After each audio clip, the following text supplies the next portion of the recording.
Hello, everyone. Welcome to episode 6 of the Anthrozoology podcast.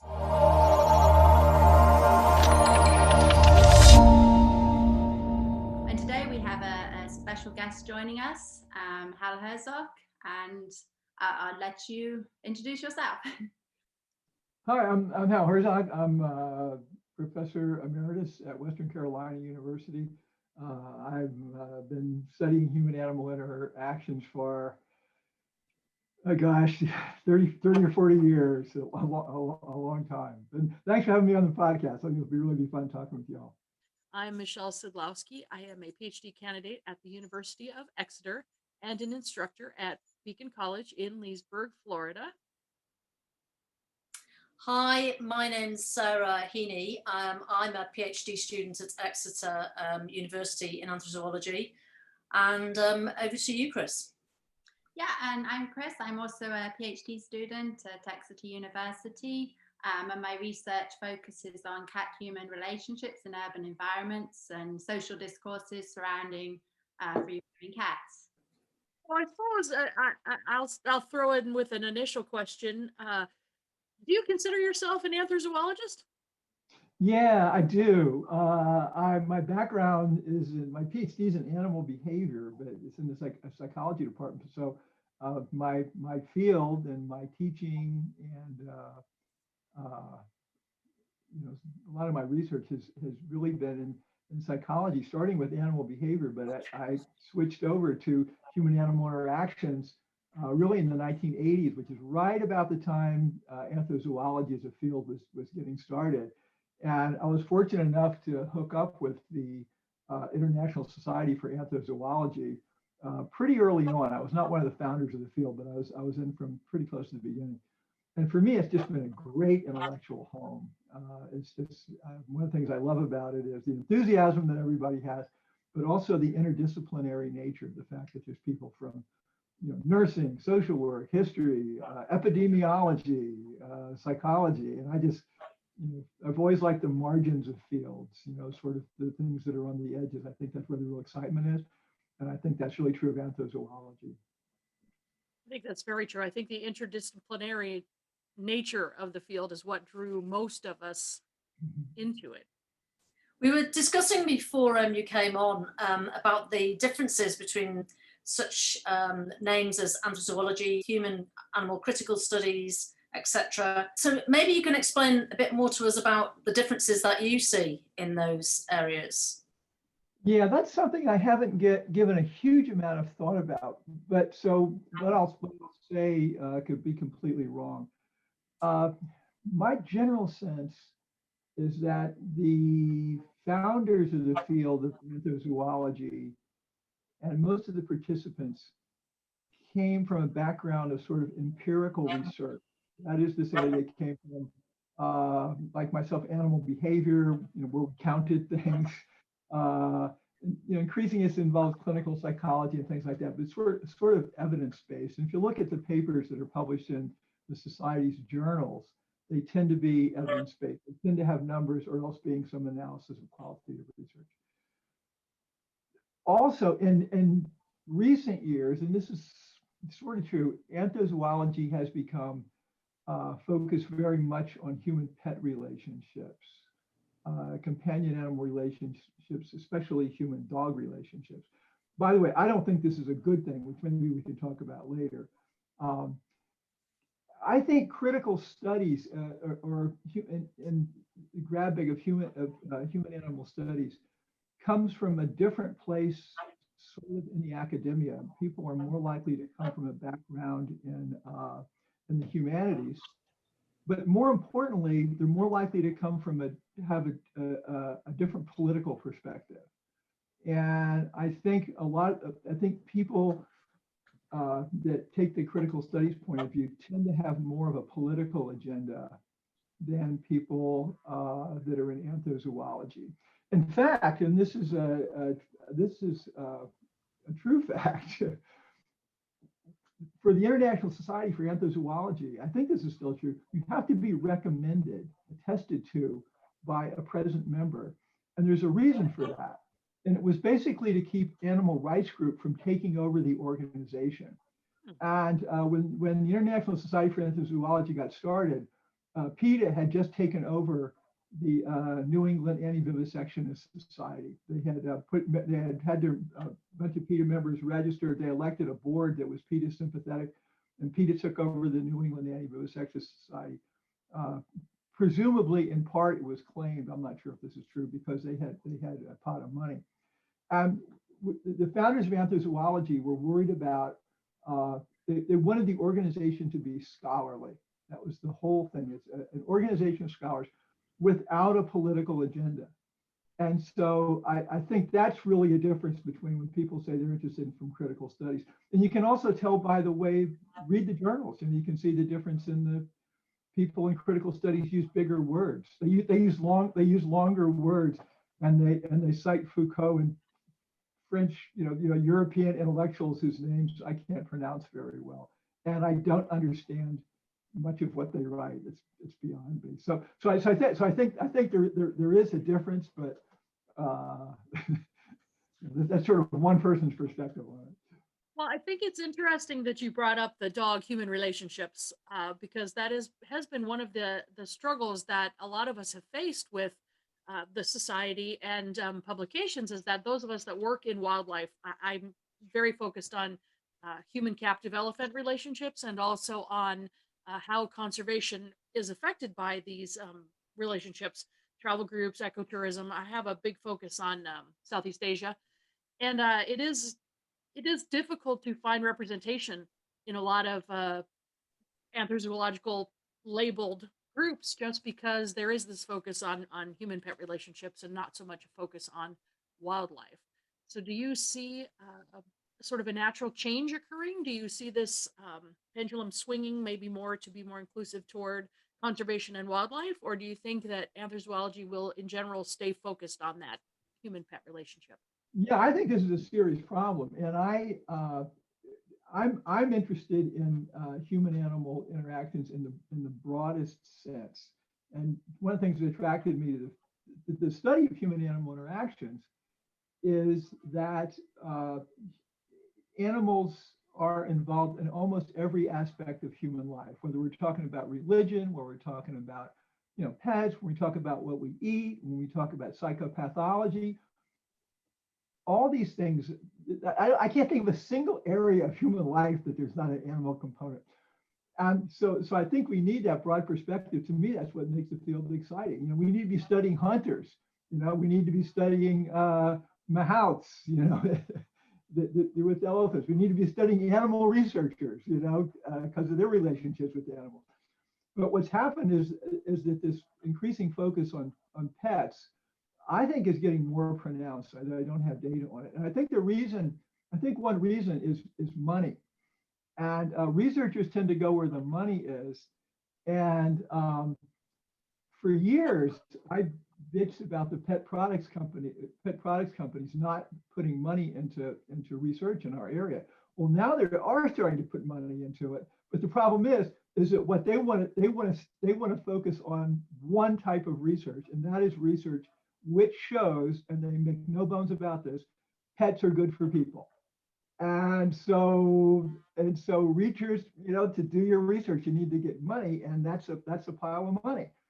And the other thing is that anthrozoology tends to draw people that are pet lovers, of course, and I'm a pet lover, but they tend to be pet focused enough that they come in there convinced of the positive impacts of pets on people. And pets are miracle workers, and if only everybody would get a dog, the world would be a better place.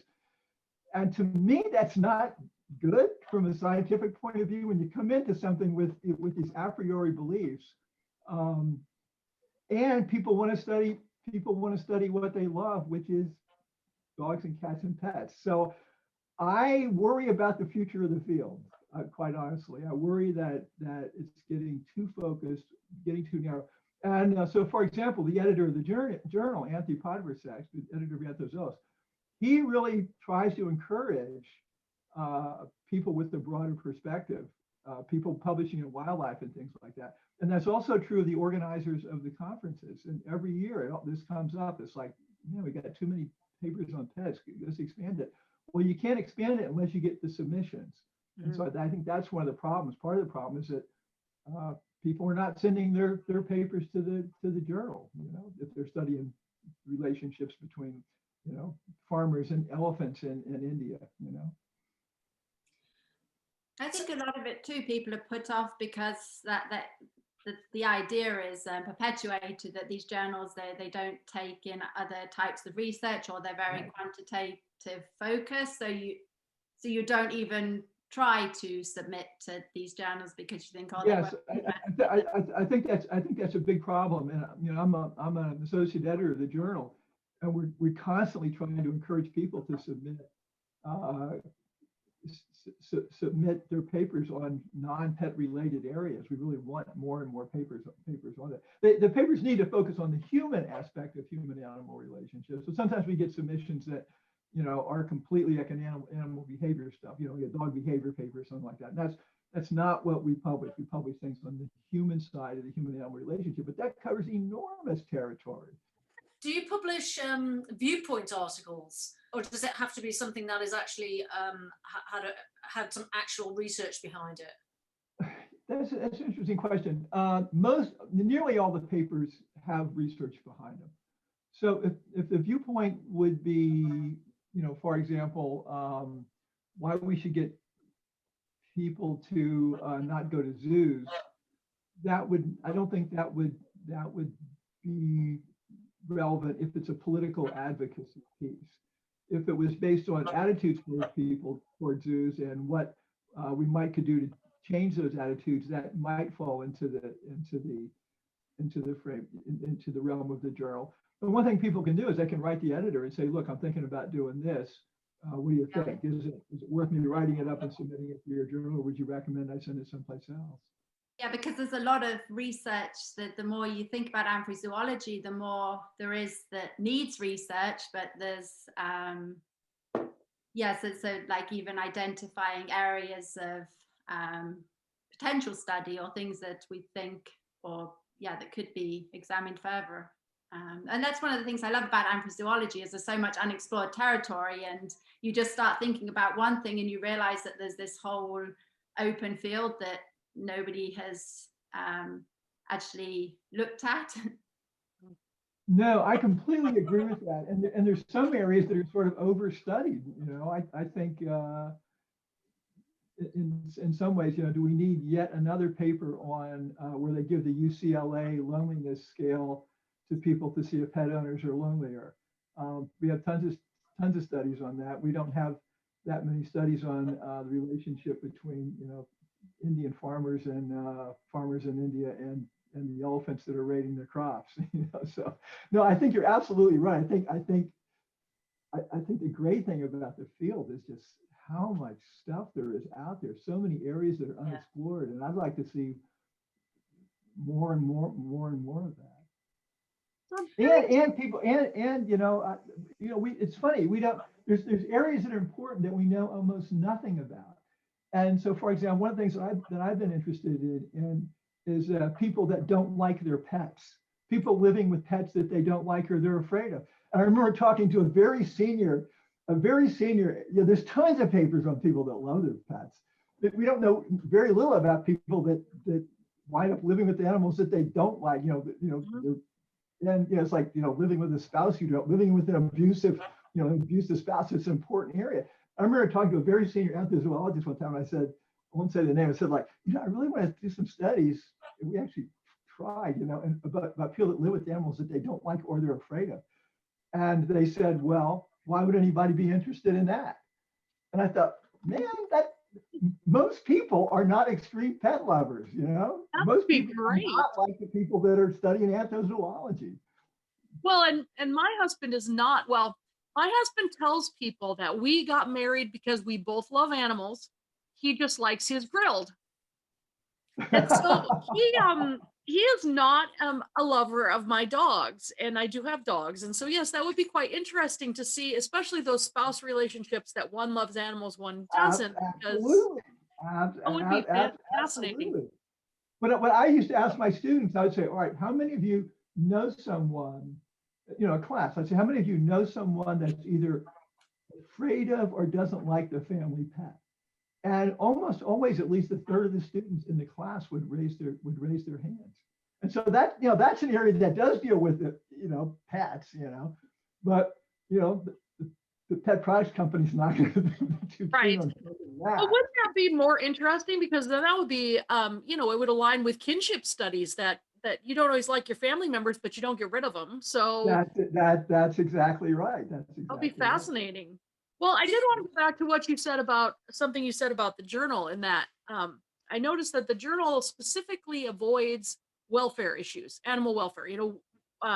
They ask not for submissions that they won't deal with animal welfare. Do you have any? I'm just curious if you know why anthrozoologists who label themselves as kind of old school anthrozoologists don't want to deal with animal welfare. Is it because there needs to be the focus on the human side of things, or what's your take on that? I don't really have much of a take. I've never really talked to it. We've never really talked about it in the editorial board meetings.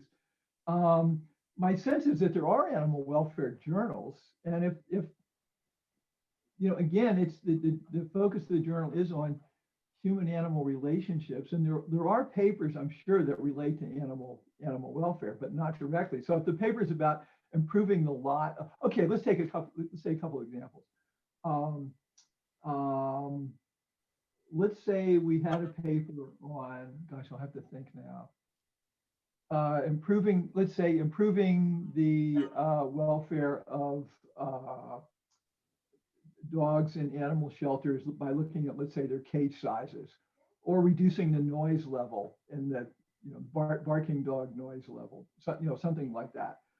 I don't think that would fall into the to me, there's not a human-animal interaction, even though it deals with dogs. If you were to say, I've been doing this really great paper, and we're looking at, the impact of cage sizes in animal shelters on dogs. Should I send it to Anthrozoös? I'd say no. There's other journals for that. That makes sense. With human-animal relationships. What if it was something about the animal welfare in the sense of abandoned animals, for example? Why humans abandon animals, or the perspective? Oh, okay. Now that's an interesting question. There's a literature on that. It has not been. It's pretty old now. Most of the studies were done in the 90s. Why people abandon their animals. That would be an interesting. I think that might fall into that. Oh, let's take another example that I think would fall into it. Right now, there's a big controversy on spay and neuter, and do we really need to be cutting the balls off every dog? And I think a study on that would be in fact, I'm working with a colleague on developing a pet ethics scale, and we have items on that. How do you feel about spay and neuter? Is it ethical? Is it unethical? And that's one of many things. But I think that would fall within the frame of the journal, because it deals with human attitudes towards animals. We're not making a political statement about spay and neuter. I can go. So I was reading a paper that you co-authored recently with Carrie Rodriguez and Nancy Gee, published in Frontiers. And I want to say thank you, but I wish you'd written that 4 years ago. So naively, during my master's, I decided I was going to write an essay on human-pet interactions in relation to mental health. Very naive, went in there and looking for papers to support my arguments. Pretty soon in, I realized the literature is a big mess, and you can pick and yeah. Exactly right. Yeah.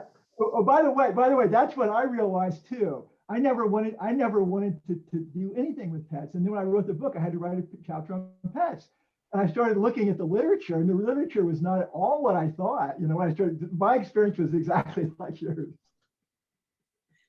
So yeah, I sort of, yeah, so it wasn't my best piece because yeah, the literature, I mean, as you know, it's just all over the place. Yes, I really enjoyed reading that article, and sort of, yeah, some of the suggestions to bring to sort of control for variables, etc.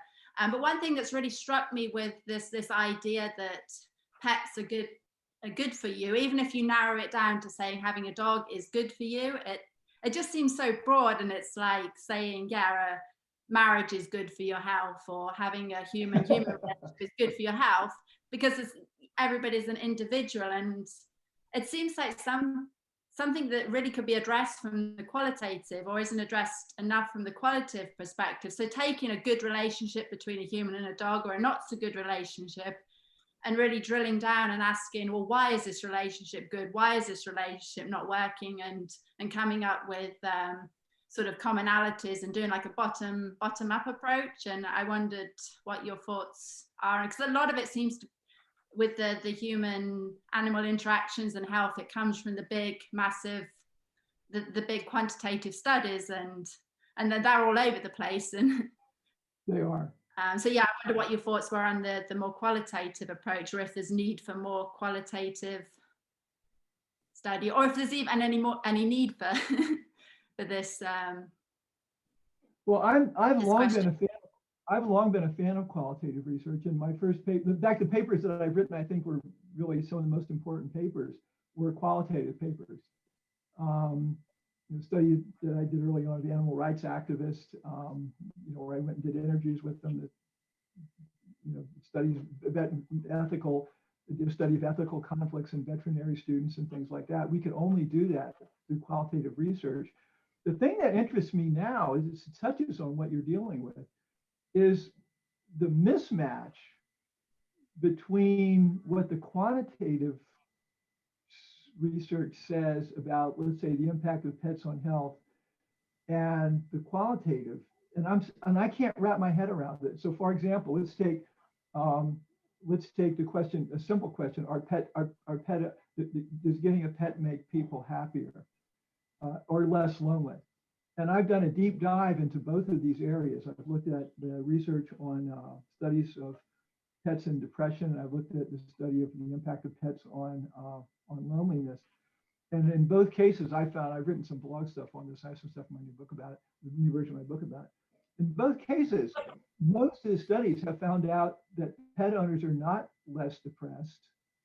That they're not less depressed, and that they're not less lonely.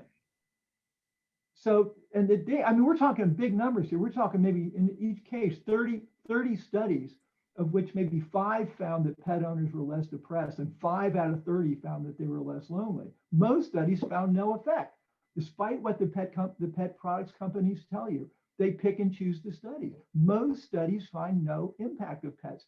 However, we all know in our hearts that's not true. We all know deep in our hearts that our pets do make us feel better, that they do make us feel less lonely. So to me, there is this mismatch between what the objective data says and what people actually tell you and what their own experience is. And I think you can only get to their own experience by asking them through qualitative work. But I don't know which ones to believe, because a lot of these studies, like take for example a study that was done on therapy dogs with kids with cancer. Kids undergoing cancer. A big study. It cost $1 million, funded by Zoetis Corporation, world's largest pet pharmaceutical company. They looked at, it was done at 5 multi-site studies. It was a clinical trial, randomized clinical trial. Guess what they found? They found that 6 weeks of interacting with therapy dogs on a regular basis had no impact at all on the well-being or stress levels of this kid. 0. However, what was their experience with it? The kids loved playing with the dog. And they said it made them feel better. And their parents said the kids loved going, loving having the dog, their treatments, all that stuff. So there was a mismatch between what the objective stuff said and what everybody felt. Now, so how did the researchers handle this? Well, they had $1 million in money from the pet products company, so they had to put a positive spin on it. So what they did was they de-emphasized the quantitative measures, which in that case their hypotheses were not supported, and they emphasized the qualitative stuff. So there's a problem with qualitative stuff. On the one hand, it tells us some truths that we don't normally get from given the UCLA loneliness scale. On the other hand, that can get spun too. You know what I mean? There's a classic study that Deborah Wells did at Queen's University, and she looked at differences. She looked at pet owners and chronic fatigue syndrome, and she had I've forgotten the number, 100 people with chronic fatigue syndrome, 100 that had pets, 100 didn't have pets. Every one of the ones that had pets said it made them feel better, that their pets improved their life and all this stuff. Well, when she looked at the objective measures of symptoms and stress and stuff like that, there was no difference at all between the people with pets and the people without pets. So sometimes our subjective reality doesn't miss the objective stuff. And I can't wrap my head around that. I mean, I go to the beach and look out at the ocean, the world looks flat, and I know it's not flat, but it looks flat. So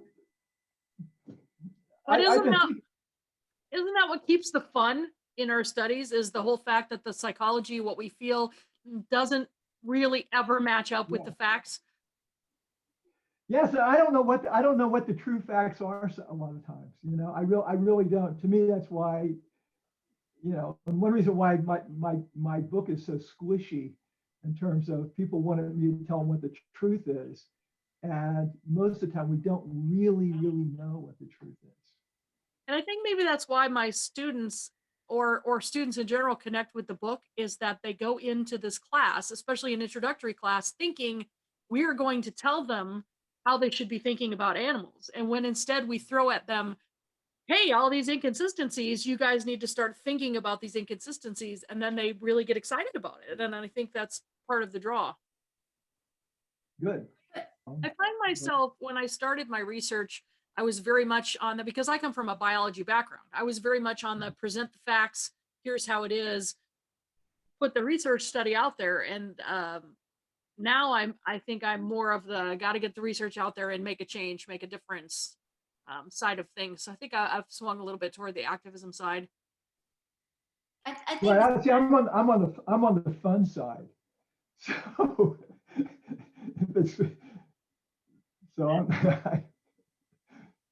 but I think there's a real value to recognizing your inherent bias. So I find self-reflection is a really helpful exercise, because I come from a science background too. So I tend to think that everything needs to be objective and it needs to be objective and what have you. But actually, I mean, I have inherent biases, and I think embracing. We all do. We all have inherent biases, right? We were just wondering, because it does seem like there's a vast majority of women in the anthrozoology programs. The undergraduate ones seem to be much more balanced, but in the upper levels, the master's and the PhD programs, as far as anthrozoology labeled programs, it does seem to have a vast majority of women. And we were sort of wondering how that's viewed from the outside. Is anthrozoology suffering because there's this viewpoint that it's only middle-aged women who are in the field? I mean, that accusation was made at one point on Facebook, that it's only middle-aged women in the field. What's your take on that? Well, that's not true. There's also young women in the field, but the idea that the field is dominated by women is true. And I actually put a section in my book on that, because what I do is I went and I found out, for example, I think close to 90% of membership in the society, International Society for Anthrozoology, is women. I looked at the number of papers published in one year by women authors on papers published in Anthrozoös, and it was 80 or 90%. Of the members of the board now, I think all the members of the board except 2 are women. The president, the past president, and the president-elect are also women in the field. So the field is absolutely dominated by women. But it's also true of other fields. So for example, veterinary medicine totally changed, at least in the United States, over about a 50-year period for when it was virtually all men to right now, there's 80% of students in vet schools in the United States are women. So as things have, as sort of barriers to women have in the world of animal care, as barriers have opened up, more and more women are drawn to that.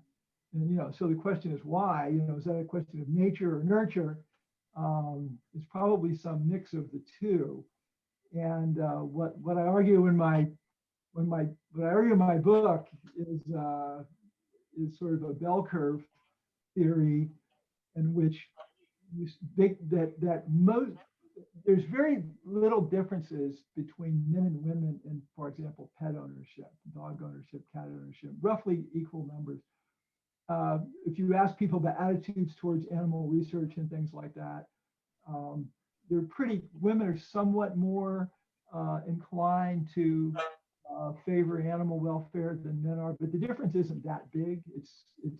There's a lot of overlap. But when you get to the extremes of the distribution, people that really, really, really care about women and really, really, then what you see is that there's more and more women at the extremes. And the same is true of people that kill and abuse animals. You find that as you get toward the extremes, 90%, 95%, 98%, depending on your measure, of animal abusers are men. So I think that part of this is the fact that women are naturally more, more nurturant as a group. Maybe on average a little bit more nurturant than men. Men more aggressive a little bit, but then when you get to the extremes, you get these bigger differences. That's also true of the animal rights movement. The animal rights movement has been, since the beginning of the animal rights movement in the 19th century, has been very dominated by women. Isn't it interesting, though, that most of the authors in the animal rights movement have been men? Yes. The bigger books? Yes. In fact, I wrote a paper on this, and unfortunately it disappeared. I looked at the Animals Agenda, and I looked at this was an animal rights magazine that's no longer published.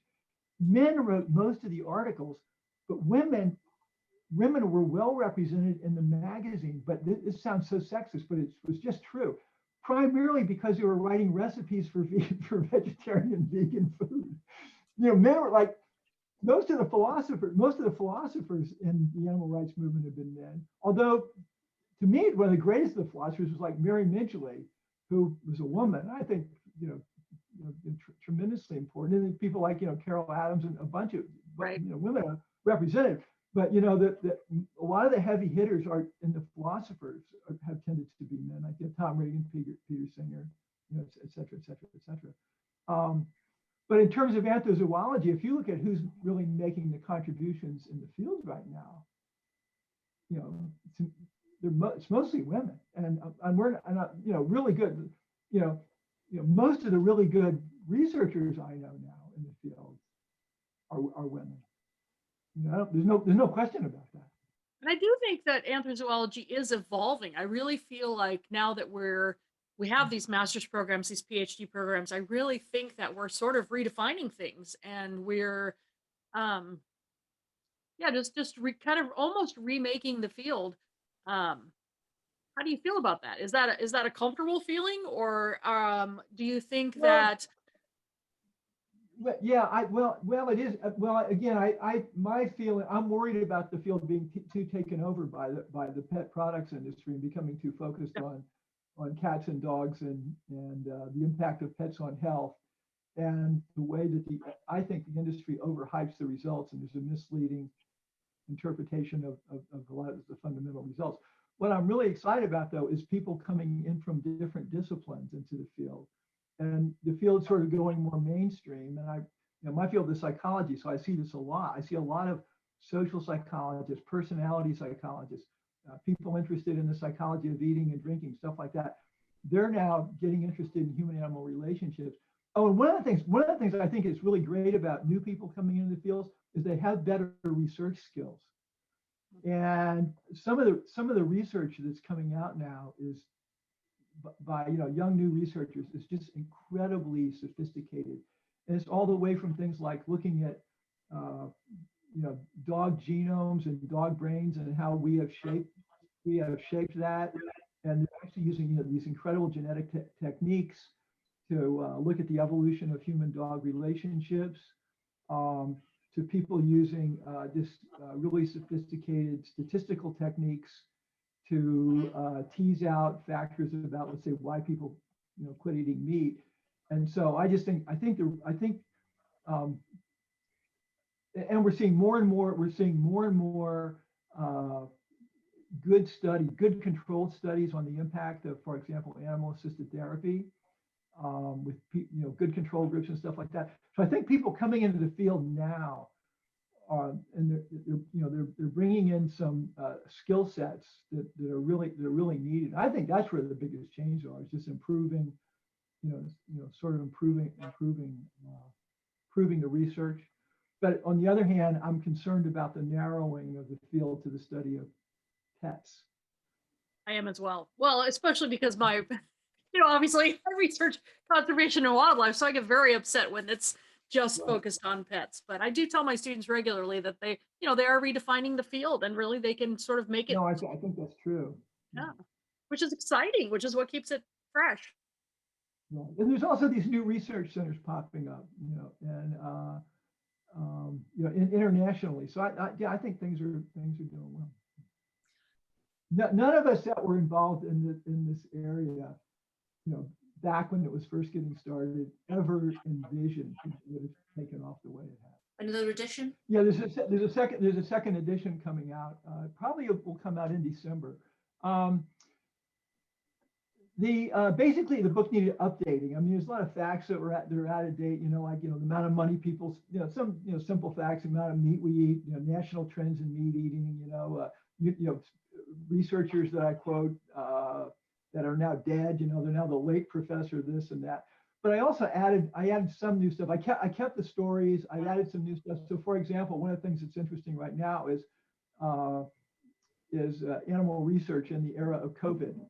And does this change the moral equation? So I've contacted, I've got some statements from Peter Singer and some philosophers and stuff like that about, should we really be using mice or monkeys and stuff like that for COVID research? So it's basically it's basically an update with some new material. I talk about new research on the pet effect, the impact of the pet products industry on anthrozoology and anthrozoological research, some issues like that.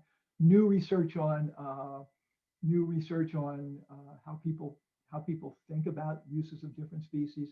So it's basically an update. There's no major changes in terms of the basic ideas. I haven't really changed my mind about that stuff, and I've tried to keep the same, conversational style and make it based on stories about people.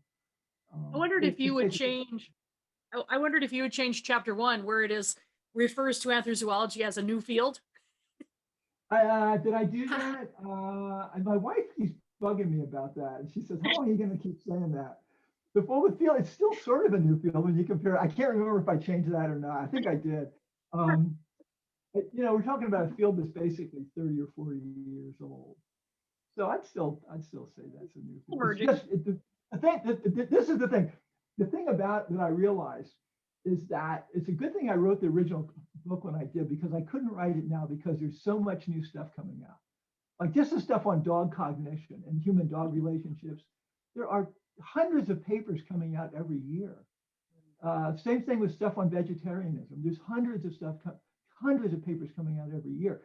And so fortunately I wrote it when you could sort of get a handle on all these different areas, and now it's just impossible to keep up with the literature.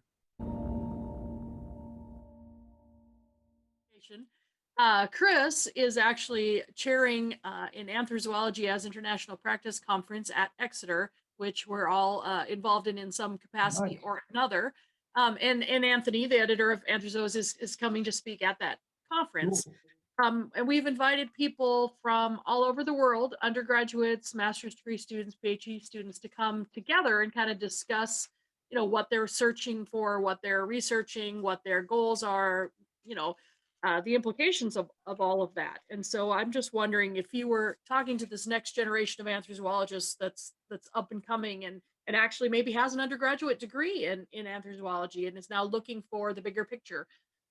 What advice would you give them if we're, because we're having a career conference, career sort of guidance at this conference. I'm wondering what would you have us tell them? I think I'm not sure. People go into people are drawn to graduate and undergraduate programs in this area because they they really love animals and they want to spend their life working with them or working in research. And I don't know what advice I have for students. I have some advice for people running the programs. And my sense is that in today's climate in the United States, it's incredibly expensive to go to graduate school. And you need to have, unless you're wealthy and don't need to make a living. And there are some people, like I know, like I've been a visiting scholar with the Kinesias program, and they had some folks in that program that were getting their master's degrees. And they were middle-aged people who wanted to learn some new stuff. They didn't need to get a job. But if you're in a situation where you need to get a job to pay back your student loans and stuff like that, you at some point need to come up with a career plan. And for most people, it's not going to become a college professor in anthrozoology. And so I think these programs need to have some applied components and need to have some real serious, do some real serious thinking about, all right, where are my students? Once we have them here and we teach them research skills, we teach them stuff about animals, what are their job prospects going to be when they graduate from the program. So I think faculty have an obligation to develop programs that help students have a career. And that's what I sort of worry about some of the programs, what are the job opportunities post graduation? That's actually a really good point, because when I joined the faculty at Beacon, I actually wondered, because they had such a big focus on the hands-on, the behavior, the training, the working in zoos or rescues or shelters. I actually wondered, because my background was very much theoretical based. But then I realized that exactly what you said is the case. We're preparing these students in anthrozoology for careers that actually make money. We're preparing them in a very hands-on way, and it is what's necessary, and that is what we're doing at Beacon. Right, and the other thing I guess I would advise for people that do want to wind up getting PhDs and becoming college professors, don't major in anthrozoology in the sense that there aren't many university jobs at this point in anthrozoology, but there are in sociology, anthropology, psychology, areas like that. So I would say get your degree in something like that, but you can wind up doing your dissertation research. You can wind up hooking up with a faculty member at a university that's doing stuff on various aspects of human-animal interaction. So you can still work in anthrozoology. You can still be an anthrozoologist. Does that make sense? I mean, my job, and my job is my main day job was teaching psychology. I never taught a course in human-animal interaction. I taught psychology courses, which I really liked, and did this stuff on the side. So I would say, I would say, you want to be mainstream enough that you can teach for university jobs. They need some people that can teach research methods, some people that can, and I would say similarly, I would say that increasing what we're seeing is people publishing papers in mainstream journals. Mainstream journals are now starting to take, in psychology at least, they're starting to take human animal interaction seriously. And I would say, don't just publish things in niche journals like Anthrozoology, Anthrozoös or Society of Animals.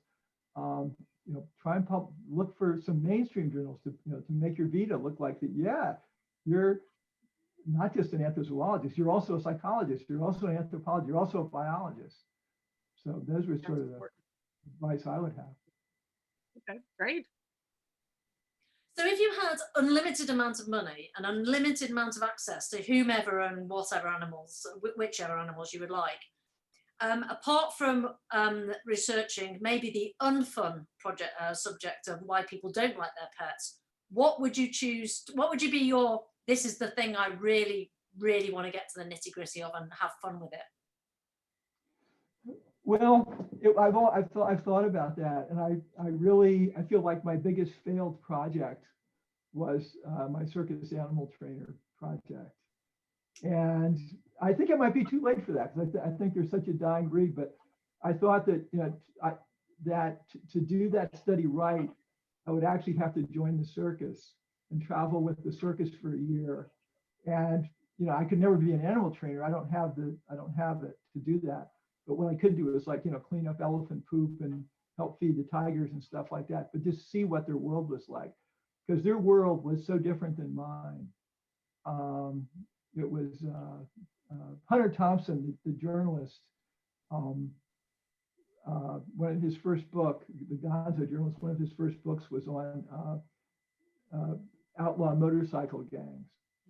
And he talks about what it was like sort of being a journalist, sort of infiltrating this world of outlaw motorcycle gangs.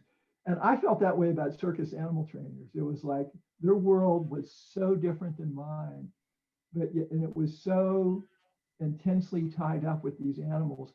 And it was so, just morally and psychologically complicated.